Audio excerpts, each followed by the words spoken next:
کہ نبی صلی اللہ علیہ وسلم نے دعوت قبول کر لی. کہا جابر جاؤ تم کھانا بناؤ لیکن جب تک میں نہ آؤں ہانڈی چولہے سے نہ اتارو اور روٹیوں کے ٹکڑے نہ کرو. حضور پاک صلی اللہ علیہ وسلم کی بات سن کر کے وہ جانے لگے تھے. ابھی حضور نے پلٹ کر جتنے صحابہ تھے کہا اے میرے صحابہ جابر کے گھر میں سب کی دعوت ہے چلو.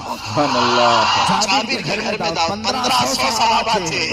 1500 صحابہ. حضرت جابر گھبرا گئے, دوڑتے ہوئے آئے, اپنی بیوی سے کہا اے خاتون بڑا غضب ہو گیا, میں نے 3 کو دعوت دی تھی, حضور نے 1500 کو بلایا ہے. ان کی شریک حیات ایک صحابیہ تھی, توکل کے اعلیٰ درجے پر تھی. پوچھتی ہیں اے جابر آپ نے بلایا ہے یا رسول اللہ نے بلایا ہے؟